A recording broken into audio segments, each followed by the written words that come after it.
Okay, we're gonna do a funny little recording where I try and see if my mic pack is working. Because if it's working, it should make no difference how I sound when I move around the room. And I don't know why I did this. Oh, okay, here it is. Found my Allen wrench. So, we're just gonna start taking apart a chair.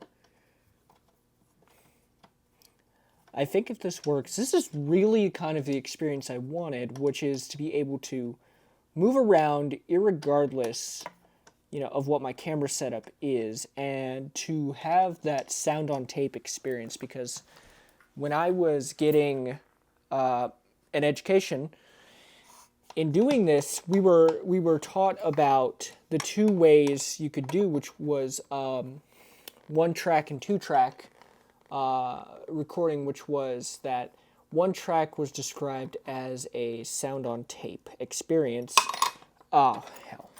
in which you would have your audio feed directly into your camera, and the camera would automatically put the audio and the video together, and the video would be a part of the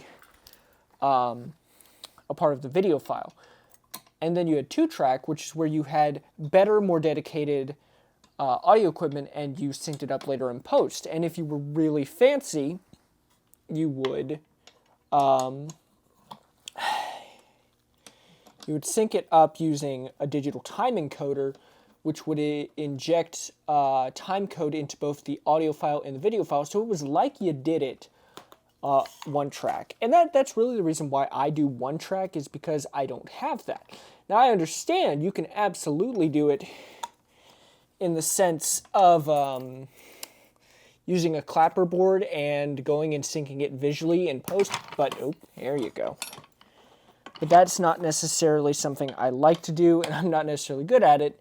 And the thing is that with this DJI mic, I don't necessarily see the reason to do it either, because I'm going to put the screws in where I found them so I don't lose them in transit. The reason I don't do that is because this DJI mic is so nice, I don't think it makes a difference. There are lots of people who swear by doing a two-track system, but I am not necessarily one of those people, and I don't do this for a living, so this is not something I necessarily need to care about as much. Where did I put the other bolts? Am I sitting on them? It'd be interesting to hear as I move around how resistant this is to fabric rustling noises. Okay, I found two of them. Tufa. Okay, this is going swimmingly. I'm sure as I move the chair, I will almost certainly find more. It's also going to be an interesting test to see how in focus I am compared to the chair. It might be a thing where I need to adjust, maybe use manual aperture settings to ensure minimum depth of field. I want everything to be in the same depth of field. Okay, I'm missing one bolt.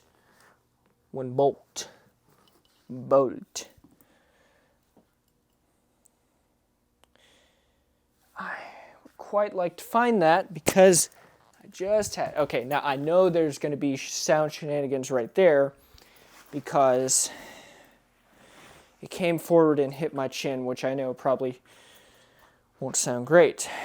This is going to turn into a recording of me being really annoyed that I can't find a bolt.